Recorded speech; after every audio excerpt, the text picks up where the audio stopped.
ሰላም ጤና ይስጥልን የጣና ቲቪ ተከታይ ቤተሰቦቻችን እነሆ የሰዓቱን የጣቢያችን ዜና መረጃና ዜና ትንታኔዎችን ይዘንላችሁ ቀርበናል። አክብሮታዊ ግብዣችንን እያስቀደምን በቅድሚያም አቤቶቹን እናቀርብላችኋለን። በወለጋ ቢዛሞ ቀጠና በፋኖ ኃይሎችና በአገዛዙ ጦር መካከል የሚካሄደው ውጊያ ተጠናክሮ ሲቀጥል የምሽግ ማፍረሻ ከባድ መሳሪያዎች ጥቅም ላይ መዋላቸው ታውቋል። 3 ካምፖች በፋኖ ኃይሎች ቁጥጥር ስር ውለዋል። ቀዳሚው የግንባር መረጃችን ነው። የጠላትን ቅስም በመስበር የአማራን ሕዝብ የመከራ ጊዜ እናሳጥራለን ሲል አፋብን ጎንደር ጠቅላይ ግዛት በላይ እዝ አሳወቀም። እዙ የአንድነት ጉባኤ መዝጊያ መግለጫ ወጣ ሲሆን በመግለጫው ጸረ አንድነት ኃይሎች ከድላችን አይገቱንም ብሏል። የጠላት መጠቀሚያ ሆነዋል ላላቸው አካላት የጊዜ ገደብ አስቀምጧል። በዝርዝር ይደመጣል። በአማራ ክልሉ ጦርነት ህፃናት እየተደፈሩ ነው ሲሉ አረጋ ከበደ፣ የክልሉ አፈ ጉባኤ ደግሞ አማራ ለህልውናው የሚያደርገውን ትግል ኋላ ቀር ግጭት ሲሉ ጠርተውታል። ከበርካታ የክልሉ የገጠር ቀበሌዎችና አንዳንድ ወረዳዎች መዋቅሩ የፈረሰበት ብአዴን ብልጽግና በዛሬው ዕለት ባህር ዳር ላይ ሲመክር ውሏል። ሌላኛው መረጃችን ነው። ቀይ ባህር አደጋ ውስጥ መግባቱን ተከትሎ ሳውዲ አረቢያ ወሳኝ የተባለ እርምጃ ልትወስድ መሆኑ ተሰማም። ሽብር እና የባህር ላይ ጥቃትን ለመከላከል ያለመ በቀይ ባህር ላይ ጥምረት ሊፈጠር ነው። ለሰዓቱ የመረጥንላችሁ ቀጠናዊ ዜና ትንታኔያችን ነው። እነዚህና ሌሎችን ይዘናል። አሁን ወደ ዝርዝር መረጃዎቹ እናመራለን። በቅድሚያም ሰበር የግንባር መረጃ ወደምንመለከትበት ዜናችን እናመራለን። በወለጋ ቢዛሞ ቀጠና በፋኖ ኃይሎችና በአገዛዙ ጦር መካከል የሚካሄደው ውጊያ ተጠናክሮ ሲቀጥል የምሽግ ማፍረሻ ከባድ መሳሪያዎች ጥቅም ላይ መዋላቸው ታውቋል። ዛሬ ሐምሌ 23 ቀን ከወደ ወለጋ ቢዛሞ ቀጠና የወጡ የግንባር መረጃዎች እንደሚያሳዩትም በምስራቅ ወለጋ ቀጠናዎች ከባድ ውጊያዎች ተቀስቅሰዋል። እንደ መረጃው ምንጮች በምስራቅ ወለጋ ዞን ኪረሙ ወረዳ ሐሮ አዲስ ዓለም ከተማ ዛሬ አመሻሹን በከባድ መሳሪያ የታገዘ ጦርነት እየተካሄደ ይገኛል። ይህ ዜና እየተጠናቀረ በነበረበት አመሻሹን የፋኖ ኃይሎች 3 የብልጽግና ሰራዊት ካምፖችን መቆጣጠራቸው ታውቋል። ውጊያው በከባድ መሳሪያ ታጅቦ እንደቀጠለ ነው ያሉት የአካባቢው ምንጮች ያገዛዙ ጦር ስልታዊ ጠቀሜታ ያላቸውን ቦታዎች ለቆ እየወጣ መሆኑን ጠቁመዋል። ከሰሞኑ ተጠናክሮ በቀጠለው ውጊያ በተለይም በምስራቅ ወለጋና ሆሮ ጉድሮ ዞኖች ራሳቸውን በመከላከል ላይ ባሉ የፋኖ ኃይሎች ባገዛዙ ጦር ከባድ የተባለ ሰብአዊና ወታደራዊ ቁሳዊ ኪሳራ በማድረስ ላይ ናቸው። በወለጋ ቀጠና በቀጠለው ከባድ ትንቅንቅ በምስራቅ ወለጋና ሆሮ ጉድሩ ወለጋ ዞኖች 4ኛ ቀኑን ባስቆጠረው ከባድ ውጊያ የውጊያ አመራር የሚሰጡ አመራሮች ጭምር መገደላቸው መዘገባችን ይታወሳል። በምስራቅ ወለጋ ዞን አንገር ጉትን ከተማ አስተዳደር ከፍተኛ የዞኑ አመራሮችን ጨምሮ በየደረጃው ያሉ የከተማዋ ባለስልጣናት እንዲሁም ከ30 በላይ ሚሊሻዎችና የክልሉ ሽምቅ ተዋጊ ላይ ፋኖ የማያዳግም እርምጃ የወሰደው ከ3 ቀናት በፊት እንደነበር አይዘነጋም። በወለጋ ቀጠናዎች ያገዛዙ ጦር በታንክ በመድፍ በዙ 23 እና በሞርተር ታግዞ ሰፊ ጥቃት ለመሰንዘር ያደረገው እንቅስቃሴ በፋኖ ኃይሎች ተለዋዋጭ የውጊያ ስልት በመቀልበስ ላይ መሆኑን የገለጹት የፋኖ ምንጮች በበኩላቸው በምስራቅ ወለጋና ሆሮ ጉድሩ ወለጋ ዞኖች በተለያዩ አቅጣጫዎች ለተከታታይ ቀናት ሲካሄድ በቆየው ከባድ ውጊያ በአገዛዙ ጥምር ጦር ላይ ከፍተኛ ምት መሰንዘር መቻላቸውን አረጋግጠዋል። ላለፉት ተከታታይ ቀናት በነበረው ውጊያ ሽንፈት ያስተናገደው ያገዛዙ ኃይል ለወራት መሽጎባቸው የነበሩ ቦታዎችን ለቆ ሲያፈገፍግ የቆየ ሲሆን ከነቀምት ከኦኬ ካንገር ጉትንና ከቱሉ ጋና ከተሞች ተጨማሪ ኃይል በማሰባሰብ እንደገና ጥቃት ለመሰንዘር ያደረጋቸው ወታደራዊ እንቅስቃሴዎች በፋኖ ኃይሎች ተቀልብሰዋል የተባለው በተለይም ከሰሞኑ በባለስልጣናቱ ላይ የተወሰደው ወታደራዊ እርምጃ በሆዲድ ብልጽግና የፖለቲካና ወታደራዊ አመራሮች ላይ ከፍተኛ ድንጋጤ እንደፈጠረ ለማወቅ ተችሏል። የጠላትን ቅስም በመስበር የአማራን ሕዝብ የመከራ ጊዜ እናሳጥራለን ሲል አፋብን ጎንደር ጠቅላይ ግዛት በላይ እዝ አሳወቀም። የአማራ ፋኖ ብሔራዊ ንቅናቄ ጎንደር ጠቅላይ ግዛት በላይ ዘለቀ እዝ የአንድነት ጉባኤ መዝጊያ መግለጫ አወጣም። በመግለጫው ጸረ አንድነት ኃይሎች ከድላችን አይገቱንም ብሏል። አፋብን ጎንደር ጠቅላይ ግዛት በላይ ዘለቀ እዝ በሰጠው የመዝጊያ መግለጫ በጎንደር አካባቢ ለረጅም ጊዜ ሲካሄድ በቆየው የአንድነት ሂደት ላይ የደረሱ እንቅፋቶችም የተካሄዱ ውይይቶችና በመጨረሻ የተደረሱ ውሳኔዎችን አስመልክቶ ዝርዝር ማብራሪያ ሰጥቷል። በመግለጫው መሰረት ድርጅቱ የአማራ ህልውና ትግል ወሳኝ ምዕራፍ ላይ መድረሱን ገልጾ በተለይም በጎንደር ቀጠና ሁለቱን እዞች በአንድ መዋቅር ለማሰባሰብ ሲደረግ የቆየው ጥረት ከፍተኛ መስዋዕትነት የተከፈለበት መሆኑን ገልጿል። በታጋይ ወንድሞቻችን ሰማዕትነት የመጣው አንድነት ለዘላቂ ድል ይበቃል ብሏል። መግለጫው እንደሚለው የአንድነት ሂደቱ በርካታ ጊዜያት የተለያዩ መሰናክሎችን በመጋፈጥ የተጓዘ ሲሆን የመገናኛ ማዕከላት በተደጋጋሚ መቀየራቸውንና አመራሮችና የሰራዊቱ አባላት ካገዛዙ ጦር ጋር አንገት ለአንገት በመተናነቅ ይህን የአንድነት ጉባኤ ከዳር ማድረስ መቻላቸውን ገልጿል። በዚሁ ሂደት ውስጥ ድርጅቱ አንዳንድ ግለሰቦች ሆን ብለው የአንድነት ሂደቱን ለማደናቀፍ ሞክረዋል ሲል ጸረ አንድነት ያላቸውን አካላት ከሷል። እነዚህ ወገኖች የተሳሳተ መረጃ በማሰራጨትና የውስጥ ልዩነቶችን በማባባስ ሂደቱን ለማስተጓጎል እንደሞከሩ የገለጸው እዙ የአንድነት ስራችን ስንጀምር ጠላት ከጸረ አንድነት ግለሰቦች በሚደርሰው መረጃ ሌሊት ከበባ በማድረጉ ምክንያት ዓላማችን አንድነቱን ማሳካት በመሆኑ ምክንያት 6 ጊዜ ቦታ እንድንቀያየር ተገድናል ነው ያለው። በመጨረሻም ከሐምሌ 9 እስከ 18 2018 ዓ.ም ድረስ የተዋቀረው የቴክኒክ ኮሚቴ አካታች የሆነ ብቻ ሳይሆን ምክንያት እንዳይኖራቸው በማሰብ ከአንድነት ተጻራሪ ሐሳብ ያላቸውን ጸረ አንድነት ግለሰቦች ጭምር ያካተተ የሥራ አስፈጻሚ ድልድል አጠናቋም። በሥራ አስፈጻሚ አስወስኖ በጉባኤ አጽድቆ በድርጅቱ በኩል ይፋ አድርጓል ያለው እዙ ነገር ግን ያደቆነ ሰይጣን እንዲሉ ምንም ቢደረግላቸው ከላኪዎቻቸው የጠላት አጀንዳ መመለስ ያልፈለጉት የትግሉ ዕዳዎች ችግር መፍጠራቸውን አስታውሷል። አንደኛ አንድነቱ እንዳይመጣ ጠላት በተልኮ ያስቀመጣቸው አካላትም፣ ሁለተኛ በተለያየ ወንጀል የተዘፈቁና መዝረፍ የለመዱ ነገ በሰራነው ወንጀል እንጠየቃለን የሚል ስጋት ያለባቸው ግለሰቦችም፣ ሶስተኛ በሴረኞች ክፉ ሐሳብ ሲሞሉ እየዋሉ እውነታውን በትክክል ለመርዳት እድል ያላገኙ ታጋዮችንም፣ አራተኛ እውነቱ ገብቷቸው ከቁም እስረኛ ባልተናነሰ መልኩ የመውጫ መንገድ የጠፋቸው አካላትም በሴረኞች ተዘጋጅቶ ሐምሌ 19 ቀን 2018 ዓ.ም የሰጡት መግለጫ በትክክል ከአማራ ሕዝብ ፍላጎት በተቃራኒ መሆናቸውንና የአማራ ሕዝብ ተደስቶ የአማራ ጠላት ከሚከፋው የአማራ ጠላት ቢደሰት ይሻላል ብለው በሕዝባችን ደስታ ላይ ውሃ ለመቸለስ ሲሞክሩ በግልጽ ታይቷል በማለት ጸረ አንድነት ናቸው ያላቸውን አካላት በሕዝብና በታሪክ ፊት እንደሚጠየቁ በመግለጫው ላይ ገልጿል። እዙ አክሎም ይህ ጉዳይ የመጨረሻ እልባት ያገኝ ዘንድ የሚከተለውን ጥሪ ለሚመለከታቸው አካላት እናቀርባለን በማለት ጥሪውን አቅርቧል። አንደኛ የጠላትን አጀንዳ ተሸክማችሁ የጎንደርን አንድነት ለመበተን የምትጋጋጡ ተላላኪዎች ጉዳያችሁ እንዲህ በአደባባይ እስኪገለጥ ድረስ በዙሪያችሁ ያሉ ንጹሃን ታጋዮች እውነቱ ሳይረዳቸው አብረው እንዳይሳሳቱ በማሰብ እንጂ የእናንተ ሴራ ድሮም ከሰራዊታችን የተሰወረ አልነበረም ብሏል። ሆኖም በአደባባይ የህዝብ ጠላትነታችሁን ብታሳዩም ከአንድነት በተቃራኒ መሆናችሁን ብትገልጹም እኛ በዙሪያችሁ ስላሉ ንጹሃን ታጋዮች ሆደ ሰፊ መሆን የግድ ነውና ከዛሬ ሐምሌ 23 ቀን 2018 ዓ.ም ጀምሮ ባሉ ተከታታይ 3 ቀናት ውስጥ በሚዲያ ለማደናገር የሞከራችሁትን ህዝብ ይቅርታ ጠይቃችሁ ወደ ተመደባችሁበት የሥራ መደብ በፍጥነት ገብታችሁ ሥራ መጀመራችሁን እንደየ ተጠሪነታችሁ ሪፖርት እንድታደርጉ የመጨረሻ ጥሪ እናቀርባለን ብሏል። አክሎም ይህ ሳይሆን ቢቀር በሰራችሁት ሴራና በፈጠራችሁት ከፍተኛ ስብራት የተበሳጨ ህዝብም ሆነ ሰራዊት በሚወስደው እርምጃ ኃላፊነቱን እናንተው የምትወስዱ ይሆናል ሲል ማስጠንቀቂያ ያዘለ መልእክቱን አስተላልፏል። ሁለተኛ ለጠቅላላው የአፋብን ጎንደር ጠቅላይ ግዛት በላይ ዘለቀ ሰራዊትና አመራር በተቀመጠው የጊዜ ገደብ መሰረት በየቀጠናችሁ ከነበሩበት መሰሪ የጠላት አጀንዳ ተሸካሚነት አመለካከት ወጥተው ወደ እናንተ ይቅርታ ጠይቀው የሚመጡትን ያለ ምንም እንከን በፍቅር ተቀብላችሁ እንድታስተናግዱ እያሳሰብን የተቀመጠው የጊዜ ገደብ ካለቀ በኋላ የማይመለስና ከጸረ አንድነቶች አስተሳሰቡ የማይፈወስ ካለ በድርጅቱና በዙ በየደረጃው የሚወርድላችሁን ትዕዛዝ በተጠንቀቁ ናችሁ እንድትጠብቁ እናሳስባለን ብሏል።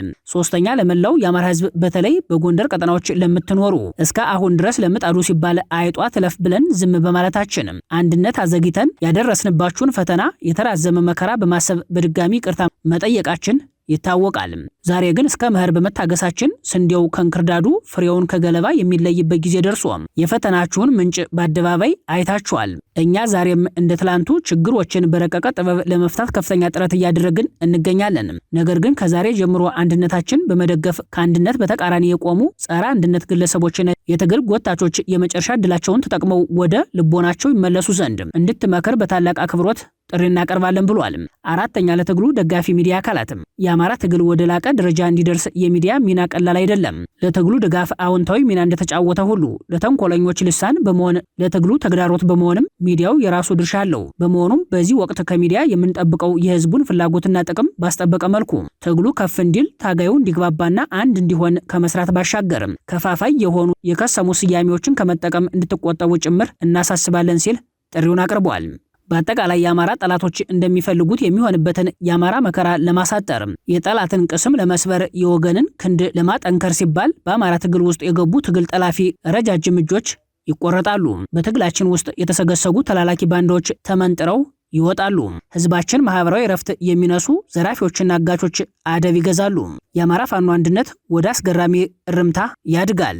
እስከዛው ሁሉም ባለድርሻ አካላት የሚችለውን አዎንታዊ አስተዋጽኦ እንዲያበረክት ጥሪ እናቀርባለን ሲል የአፋብን ጎንደር ጠቅላይ ግዛት በላይ ዘለቀ ዕዝ ስራ አስፈጻሚ መግለጫውን ደምድሟል። በአማራ ክልሉ ጦርነት ህፃናት እየተደፈሩ ነው ሲሉ አረጋ ከበደ። የክልሉ አፈ ጉባኤ ደግሞ አማራ ለህልውናው የሚያደርገውን ትግል ኋላ ቀር ግጭት ሲሉ ጠርተውታል። ከበርካታ የክልሉ የገጠር ቀበሌዎችና አንዳንድ ወረዳዎች መዋቅሩ የፈረሰበት ብአዴን ብልጽግና በዛሬው ዕለት የክልሉ ምክር ቤት 6ኛ ዙር 5ኛ ዓመት የሥራ ዘመን 12ኛ መደበኛ ጉባኤውን ማካሄድ ጀምሯል። በዚህ ስብሰባ የወረዳ መቀመጫቸውን በፋኖ ኃይሎች ጭምር የተነጠቁ ካድሬዎች የተገኙ ሲሆን በምክር ቤቱ የመክፈቻ ንግግር ያደረጉት አረጋ ከበደ በክልሉ ካለው ቀውስ ጋር ተያይዞ ህፃናት እየተደፈሩ ነው፣ ይህን በሆስፒታሎችና አመራሮቻችን ጉብኝት ባደረጉባቸው ጊዜ ችግሩ ገሃድ መሆኑን አረጋግጠናል ሲሉ ተናግረዋል። አረጋ ከበደ በዛሬው የክልሉ ምክር ቤት ስብሰባ ላይ ህፃናት እየተደፈሩ ነው ቢሉም ክልሉን ለደፋሪ አሳልፎ በመስጠት ተጠያቂ ከሚሆኑ አመራሮች አንዱ መሆናቸው ይታወቃል። ህፃናት እየተደፈሩ ነው የሚለው ክስ ቀጥታ ለፋኖ የተሰነዘረ ቢመስልም ቢቢሲ ዓለም አቀፍ ሽልማት ባገኘበት በአማራ ክልል እየተካሄደ ባለው ጦርነት የተፈጸሙ ወሲባዊ ጥቃቶችን በሚመለከትም በሰራው ጥልቅ የምርመራ ዘገባ 2697 ሴቶች ያስገድዶ መድፈር ጥቃት እንደደረሰባቸው ማጋለጡ ይታወሳል። ዘገባውን ለመስራት ለ6 ወር ያህል ጥልቅ ምርመራ ያደረገው ቢቢሲ የጥቃት ሰለባዎችን በማነጋገር እማኝነት መቀበል እንዲሁም የሕክምና ማስረጃዎች መመልከት ጠይቋል ነው ያለው። ዘገባው ላለፉት 3 ዓመታት በአማራ ክልል እየተካሄደ ባለው ጦርነት የተፈጸሙና ከመገናኛ ብዙሃን እይታ ተሰውረው የቆዩ ወሲባዊ ጥቃቶችን አደባባይ ያወጣ እንደነበር ይታወሳል። ሆኖም አረጋ ከበደ ህፃናት እየተደፈሩ ነው በሚል ያቀረቡ ክስም እርሳቸው ፈቅደው ያስገቡትን የብልጽግና ሰራዊት የሚከላከል መሆኑ ነው የታወቀው። ቢቢሲ ያነጋገራቸው የጤና ባለሙያዎች ግጭቱ ከተቀሰቀሰ በኋላ ወሲባዊ ጥቃቶች በከፍተኛ ሁኔታ መጨመራቸውን ተናግረዋል። አረጋ ከበደ በምክር ቤት ያቀረቡት ክስ አስገድዶ መድፈር እየተፈጸመ መሆኑ በምርመራ ደረጃ የተረጋገጠ ቢሆንም ዋነኛው የወንጀል ባለቤት ግን ያገዛዙ ጦር መሆኑን ማመን አልፈለጉም። በአማራ ክልል ስለተፈጠረው ቀውስ መረጃ ለማግኘት 4% ከሆኑት የክልሉ 43 ጤና ጣቢያዎችና የሕክምና ምንጮች መረጃዎችን የሰበሰበው ቢቢሲ በምርመራ ዘገባው ላይ እንዳመላክተው በእነዚህ ተቋማት ከሐምሌ 18 2015 ዓ.ም እስከ ግንቦት 2017 ዓ.ም ድረስ 2697 ሰዎች ያስገድዶ መድፈር ጥቃት እንደደረሰባቸው ሪፖርት አድርገዋል ማለቱ ይታወሳል። በወቅቱ ይፋ በሆነው የምርመራ ዘገባ መሰረት ከነዚህ ውስጥ 45% የሚሆኑት ከ18 ዓመት በታች የሆኑ ታዳጊዎች መሆናቸውን አመላክቷል። ከተጎጂዎች ውስጥ ከግማሽ በላይ የሚሆኑት በደረሰባቸው ጥቃትም በአባላዘር በሽታ ሲያዙ፣ በርካቶች ደግሞ ለእርግዝናና ለከባድ የስነ ልቦና ቀውስ ተዳርገዋል። በክልሉ የሚፈጸሙ ያስገድዶ መድፈር የጦር ወንጀሎች በአመዛኙ በአገዛዙ ጦር የሚፈጸም ለመሆኑ ማሳያው ከጦርነት ቀጠናዎች ውጭ ያረጋ ከበደ መቀመጫ በሆነው ባህር ዳር ከተማ የአድማ ብተና አባላት ታዳጊዎችን አስገድደው እንደሚደፍሩ ተከታታይ መረጃዎች ለህዝብ ጆሮ ሲደርሱ መቆየታቸው ይታወሳል። ከዚህ ቀደም በቅዱስ ላሊበላ ናኩተላ ቀበሌ 9 ታዳጊ ወንዶች በአገዛዙ ወታደሮች አስገድዶ መድፈር እንደተፈጸመባቸው መዘገባችን ይታወሳል። ይህን ከሃይማኖት ከባህልና ከሴት ያፈነገጠ ጸያፍ ድርጊት የፈጸሙ አካላትም ለህግ መቅረብ ቀርቶ ጥፋታቸው በተገቢው መልኩ ለዓለም አቀፉ ማህበረሰብ እንዲሰማ የማጋለጥ ስራ ለመሰራቱ አገዛዙ በመሰል የጦር ወንጀሎች ላይ እንዲጸና አድርጎታል የሚሉት አስተያየት ሰጪዎችም አገዛዙ ለፈጸማቸውና እየፈጸማቸው ላሉ የጦር ወንጀሎች በጦር ወንጀለኝነቱ እንዲጠየቅ ከወዲሁ ማስረጃዎችን ማደራጀትም ለዚህም ኃላፊነት ወስዶ የሚሰራ አካል ሊኖር እንደሚገባ ጠቁመዋል። በዓለም አቀፍ ብያኔዎች መሰረት በአማራ ህዝብ ላይ በተከፈተው ጦርነት የብልጽግናው አገዛዝ የፖለቲካ ወታደራዊ ኃላፊዎችም የጦር ወንጀለኞች ናቸው። ለዚህም በአደባባይ ተጠያቂ እንዲሆኑ ማድረግ የትግሉ ወሳኝ አካል ሊሆን ይገባል ብለዋል። ይህ በእንዲህ እንዳለ በብአዴን ብልጽግናው የባህር ዳሩ ምክር ቤት ስብሰባ አማራ ለህልውናው እያደረገ ያለውን ተጋድሎ አፈ ጉባኤዋ ኋላ ቀር ግጭት ሲሉ መጥራታቸው ተሰምቷል። የምክር ቤት አፈ ጉባኤው ፋንቱ ተስፋዬ አማራ የመጥፋት አደጋ ተጋርጦበት ለህልውናውን የሚያደርገውን ትግል ኋላ ቀር ግጭት ሲሉ ነው የገለጹትም። እኒህ የብአዴን ሹመኛ በእርሳቸው እድሜና እርሳቸው ሊወልዷቸው የሚችሉ ታዳጊዎች ጭምር በብልጽግና ወታደሮች የሚደፈሩበትን ገዳማት ጭምር በድሮን ጥቃት እየወደሙ ያለበትን ከማህበራዊ እስከ ኢኮኖሚያዊ ተቋማት ድረስ ያሉ መሰረተ ልማቶች ያለማቋረጥ እየወደሙ ከ5 ሚሊዮን በላይ ታዳጊዎች ትምህርት ለማቋረጥ የተገደዱበትን የአማራ የህልውና ትግል ኋላ ቀር ግጭት ብሎም ኋላ ቀርነት አዙሪት ሲሉ መጥራታቸው የብአዴን ብልጽግና አመራሮች አማራን የሚያዩበትን መንገድ ያሳየ ነው ተብሏል። በተለይም በስር ነቀል ለውጥ የሚያምኑ ኃይሎች የትግሉን አስፈላጊነት ይበልጥ የሚያረጋግጥ ነው ተብሏል። የአዲስ አበባ ከተማ ከንቲባ ተብለው በስልጣን ላይ ያሉት ወይዘሮ አዳነች አቤቤ በሀገራዊ ምክክር ኮሚሽን ጉባኤ ከአቶ ሽመልስ አብዲሳ ጋር በመቀናጀት አዲስ አበባ ወደ ኦሮሚያ ክልል እንድትካለል ይፋዊ እንቅስቃሴ ላይ መሆናቸው ታውቋል ሲል አዲስ አበባ ሚዲያ ምክር ቤት አጋለጠ።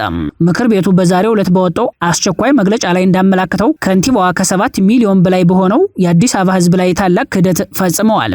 መግለጫው ሲቀጥል ከዚህ በፊት ከአዲስ አበባ ከተማ ላይ ተቆርሶ የተፈጠረውን ሸገር ሲቲን ለሽመልስ አብዲሳ አሳልፈው በመስጠትና አዲስ አበባ አስተዳደራዊ ነጻነቷን እንድትገፈፍ የተለያዩ እርምጃዎችን ሲወስዱ መቆየታቸው የሚታወስ ሲሆን አሁን ደግሞ በብልጽግና ካድሬዎች እየተካሄደ ባለው ሀገራዊ የምክክር ጉባኤ ላይ አዲስ አበባን ወክለው ለአስተዳደራዊ ነጻነቷና መብቶቿ መከራከር ሲገባቸው በኦሮሚያ ክልል ስር መካለል አለባት በማለት ታላቁን ክህደት እየፈጸሙ ይገኛሉ ብሏል። አዲስ አበባን በኦሮሚያ ስር ለማካተት የሚያስችል አንዳችም አይነት የታሪክ የስነ ልቦናና የቋንቋ የህዝብ ስብጥርና ፍላጎት የለም ያለው የአዲስ አበባ ሚዲያ ምክር ቤት ይህ በሆነበት ሁኔታ እና አዳነች አቤቤ ከተማዋን በግድ ወደ ኦሮሚያ ለመጠቅለል ወስነው በኢትዮጵያ አቻ የሌለውን የአፓርታይድ ስርዓት ዘርግተዋል ነው ያለው። ለዚህም እንደ ዋነኛ ማሳያ የሆነው በአፓርታይድ ዘመን በደቡብ አፍሪካ ጥቁር ህዝብ የነጮቹን አፍሪካነርስ ቋንቋ በትምህርት ቤቶች በግዳጅ ይማሩ እንደነበረው የአዲስ አበባ ህጻናት የነ አብይ አህመድና አዳነች አቤቤ አፍ መፍቻ ቋንቋ የሆነውን ኦሮምኛ በትምህርት ቤቶች በግዳጅ እንዲማሩ እየተደረገ ይገኛል ብሏል። ወይዘሮ አዳነች አቤቤ እንደ አዲስ አበባ ከተማ ከንቲባነታቸው ኃላፊነታቸው ለአዲስ አበባ ህዝብ መሆን ሲገባው ለተወለዱበትና ለፓርቲያቸው ሆዲድ ብልጽግና ማድረጋቸው ከተማዋን ለመምራት የሚያስችል ፖለቲካዊ ስነ ልቦናዊና ሞራላዊ ቁመና እንደሌላቸው ፈንተው አድርጎ የሚያሳይ መሆኑን ራሳቸውን አጋልጠዋል ነው ያለው ምክር ቤቱ። መግለጫው ሲቀጥል ከተቻለ ከከንቲባነታቸው በፈቃዳቸው ቢለቁ ዘመን ተሻጋሪ ታሪክ ይሰራሉ ያለ ሲሆን በፈቃዳቸው ካለቀቁ በህዝባዊ ትግል መልቀቅ አለባቸው ብሏል። አዲስ አበባ ለአስተዳደራዊ ነጻነቷ የሚከራከርላት መሪ ያስፈልጋታል ሲል የሚቀጥለው የአዲስ አበባ ሚዲያ ምክር ቤት መግለጫ አዲስ አበባ ለከተማዋ ህልውናና ሁለንተናዊ ጥቅም በሚሰሩ ልጆች መሰራትና መመራትና መወከል ስላለባት አዳነች አቤቤ ከከንቲባነት እንዲነሱ የአዲስ አበባ ሚዲያ ምክር ቤት በጥብቅ ይጠይቃል ብሏል። የከንቲባዋን የክህደት አቋም እጅግ አጥብቆ ያወግዛል ያለው ምክር ቤቱ ህዝቡም በቀጣይነት ለሚቀርቡ የትግል ጥሪዎች አዎንታዊ ምላሽ እንዲሰጥ ጥሪውን አቅርቧል። የአዲስ አበባ ሚዲያ ምክር ቤት የአዲስ አበባ እንቅስቃሴ ዳግም እንዲቀጣጠል የሚፈልጉ የትግል ሚዲያዎች ስብስብ መሆኑን በምስረታ ዓላማው ላይ ይፋ ማድረጉ ይታወሳል። የምክር ቤቱ ምስረታ ለአዲስ አበባ ህዝብ የትግል ጥሪ ደወል ነው የሚል እምነት ያለው ሲሆን የአዲስ አበባ ዝምታ ራሱንም ሀገርንም አደጋ ላይ ጥሏል የሚል አቋም አለው። የነዳጅ ዋጋ ንረት የኢትዮጵያ ህዝብ ከባድ ፈተና መሆኑን ቢዝነስ ኢንሳይደር አፍሪካ ይፋ ባደረገው ሪፖርት አመላከተ። ሪፖርቱ ኢትዮጵያ በነዳጅ ዋጋ በአፍሪካ 10ኛ ደረጃ ላይ መቀመጧን አሳውቋል። በኢራን አሜሪካ ጦርነት ምክንያት ዋናው የሆርሙዝ ሰርጥ መዘጋት በዓለም ላይ ደረጃ ከፍተኛ የነዳጅ ዋጋ ንረት አስከትሏል። ይህ የነዳጅ ገበያ መዛባት በአፍሪካ ሀገራት በተለይም እንደ ኢትዮጵያ በጦርነት ቀጠና ውስጥ ላሉ ሀገራት ተጨማሪ ቀውስ ፈጥሯል። በጉዳዩ ላይ አዲስ ሪፖርት ያወጣው ቢዝነስ ኢንሳይደር አፍሪካ በአህጉሩ በወሩ ያለውን የነዳጅ ዋጋ አስመልክቶ የሀገራቱንም ደረጃ አመላክቷል። በሪፖርቱ መሰረት ኢትዮጵያ በአነስተኛ የነዳጅ ዋጋ ከአፍሪካ 10ኛ ደረጃን ይዛለች። በኢትዮጵያ 1 ሊትር ነዳጅ በሰንጠረጁ በተመዘገበው መረጃ መሰረት በ1.059 ዶላር እየተሸጠ የሚገኝ ሲሆን ይህም በዓለም አቀፍ ደረጃ አነስተኛ የነዳጅ ዋጋ ካላቸው ሀገራት 33ኛ ደረጃ ላይ ያስቀምጣታል። በደረጃ ሰንጠረጁ ኢትዮጵያ ጋቦንን ተከትላ ደቡብ አፍሪካን አስከትላ ትገኛለች። ኢትዮጵያ ለዓመታት ስታደርገው የነበረውን የነዳጅ ምርቶች ድጎማ ማንሳቷን ተከትሎ የዋጋ ደረጃዋ ከፍ ማለቱ የተገለጸ ሲሆን በአሁኑ ወቅት መንግስቶቻቸው ነዳጅን አበክረው የሚያደጉሙት ሊቢያ፣ አንጎላ፣ አልጄሪያ፣ ግብጽ እና ሱዳን ከአህጉሩ በቅናሽ ዋጋ ነዳጅ የሚያቀርቡ ሀገራት ቀዳሚ ተርታ ላይ ሆነዋል። ሊቢያ 1 ሊትር ነዳጅ በ0.024 ዶላር በማቅረብ በአህጉሩ የመጀመሪያውን ደረጃ ስትይዝ፣ ጎረቤት ሱዳን ደግሞ በሊትር በ0.700 ዶላር በመሸጥ 4ኛ ደረጃ ላይ ትገኛለች። ይህ የደረጃ ሰንጠረዥ ኢትዮጵያ የነዳጅ ድጎማ ካነሳች በኋላ የነዳጅ ዋጋ በሀገር ውስጥ ገበያ ላይ ምን ያህል ከፍ ማለቱን የሚያመላክት ነው። የመካከለኛው ምስራቅ የነዳጅ አቅርቦት በጦርነቱ ምክንያት መቆራረጡ፣ የኢትዮጵያ ብር ከዓለም አቀፍ ገንዘቦች በተለይም ከዶላር አንጻር ዋጋው መቀነሱና የዓለም የነዳጅ ዋጋ በበርሜል ወደ 100 ዶላር መጠጋቱ ለዚህ የዋጋ ጭማሪ በምክንያትነት ተቀምጠዋል።